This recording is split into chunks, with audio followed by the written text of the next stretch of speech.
이번 시간에는 다음 주 4월 29일 발표 예정인 소파이의 24년 1분기 실적에 대해서 프리뷰해보고 어떤 부분에 초점을 맞춰야 하는지에 대해서 알아보도록 하겠습니다. 사실 지난 23년 4분기 실적은 시장의 기대를 뛰어넘는 성장성을 보여준 좋은 실적이었습니다. 소파이 역사상 첫 번째 갭 기준 순이익 흑자를 달성했고 매출은 전년 대비 35% 증가, 회원수는 전년 대비 44% 증가하면서 750만 명을 넘어섰죠. 대내외적으로 불확실한 경기 상황에서 보여준 놀라운 실적이었습니다. 하지만 주가는 오히려 떨어졌죠. 현재의 주가도 연초 대비 25% 이상 떨어진 7달러 초반대에 거래되고 있습니다. 실적 발표 이후 엄청난 공매도가 이어진 곳도 있겠지만 이 부분이 전부는 아닐 겁니다. 그럼 왜 좋은 실적에도 불구하고 주가는 조정을 이어가고 있을까요? 첫 번째는 시장 기대 대비 실망스러웠던 가이던스였습니다. 현재 소파이의 가격은 7.5 빌리언 달러, 핀테크 대표 업체 중 폭발적인 성장성을 보여주고 있지만 밸류에이션으로 봤을 때 결코 저렴한 업체는 아닐 겁니다. 특히 시장에서 소파이의 성장성을 인정하고 넥스트 레벨로 소파이를 은행으로 보기 시작하면서 이에 대한 평가는 더 보수적으로 변했죠. 소파이는 이제 순이익을 내기 시작했습니다. 현재 엄청난 회원수 증가와 동시에 20%가 넘는 에비타 마진율을 바탕으로 빠르게 주당 순이익이 개선될 것으로 시장은 기대했습니다. 하지만 소파이는 24년 1분기 보수적인 가이던스와 연간 가이던스, 장기 성장 가이던스를 제시했습니다. 이 부분이 시장 기대와 달랐던 부분입니다. 24년에는 소파이의 성장의 핵심인 대출 사업을 23년 매출의 92%에서 95%로 보수적으로 전망했습니다. 이 부분이 가장 실망스러웠던 부분이었죠. 은행의 기본적인 사업 모델은 예대 마진입니다. 결국 대출은 은행 입장에서는 자산인데 자산 성장이 전년 대비 축소된다는 건 성장성이 정체될 수도 있다는 우려를 낳게 했죠. 오히려 대출 성장은 조절하고 금융 서비스를 통한 비이자 마진에 초점을 맞추는 모습입니다. 이는 현재의 불확실한 경기 상황과 관련이 있을 겁니다.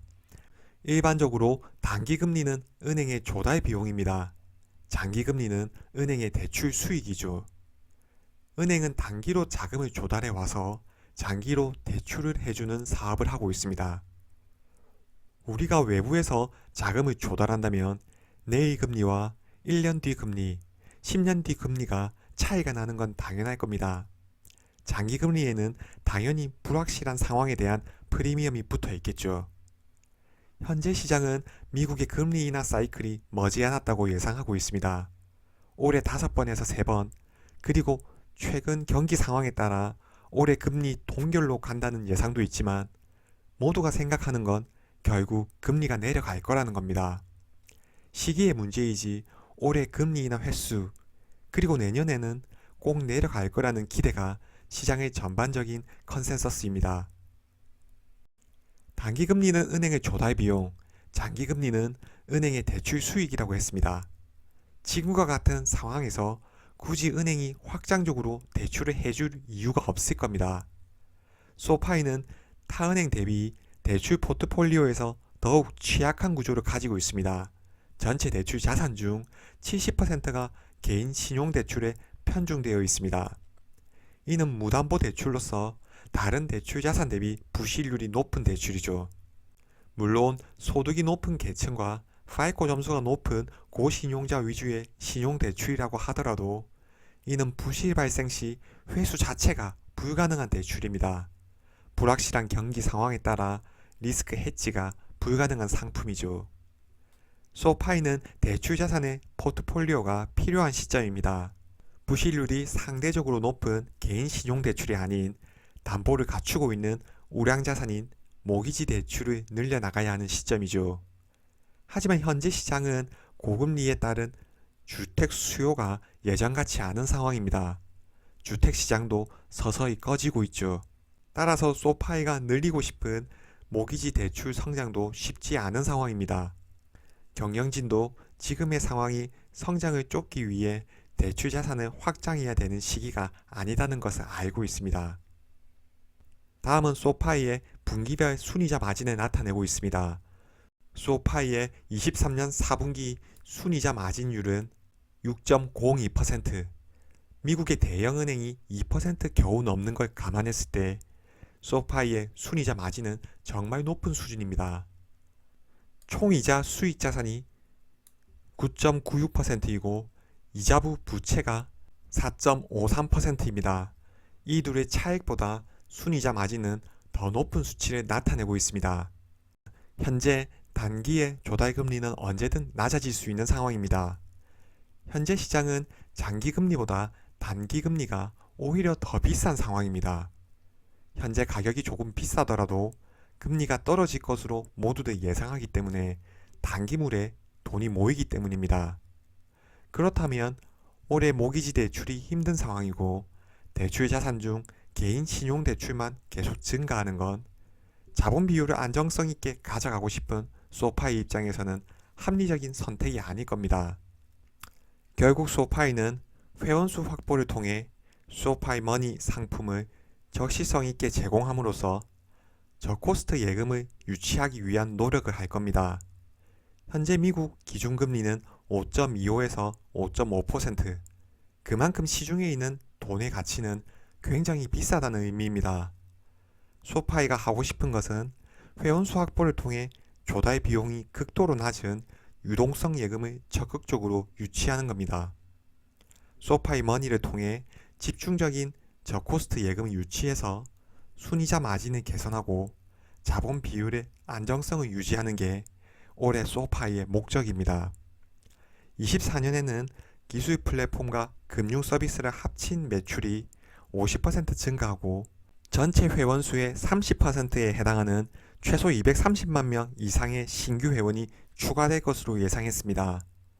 금융 서비스 부문은 전년 대비 약 75% 성장하고 기술 플랫폼 부분은 전년 대비 20% 성장할 것으로 예상하고 있죠.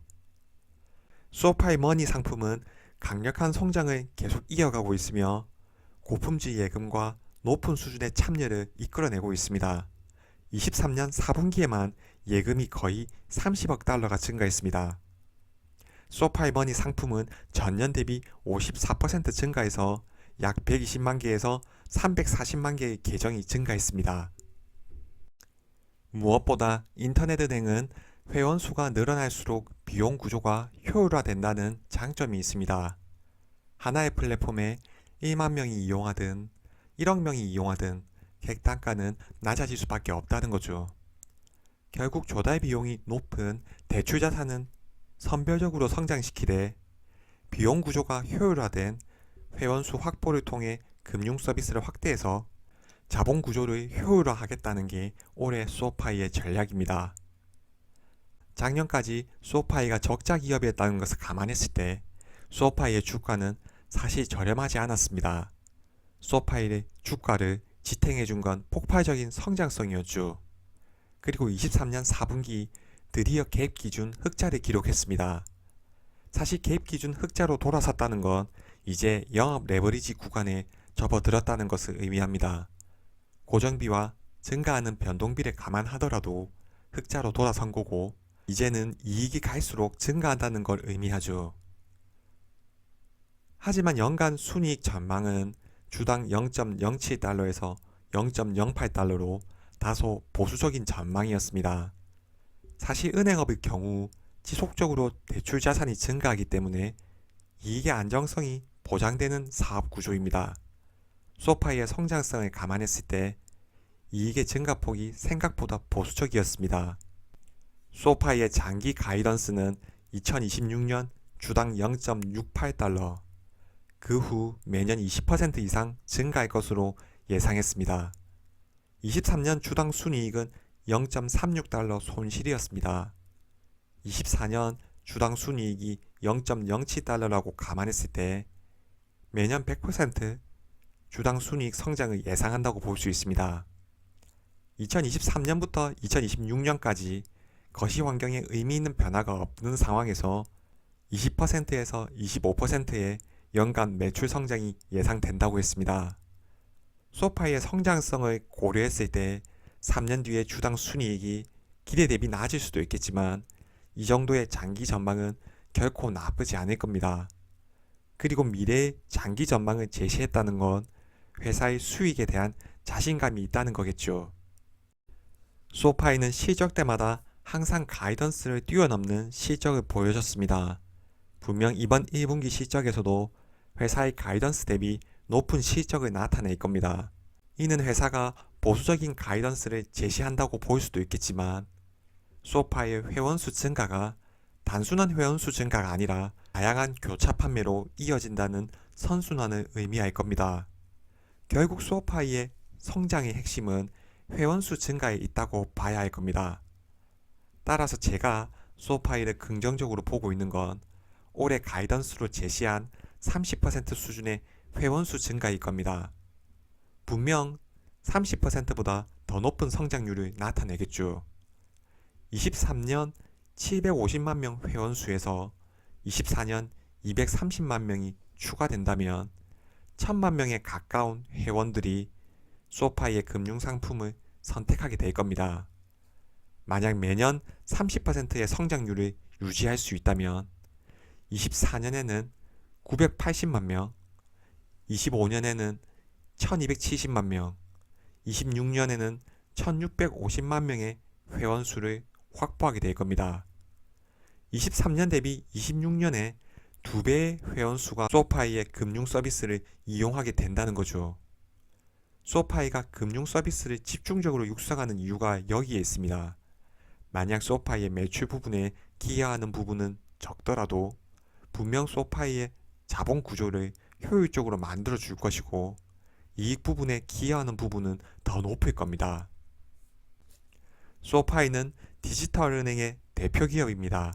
초기에 높은 비용 구조를 벗어나서 이제는 수익성이 개선되는 시점에 와 있습니다.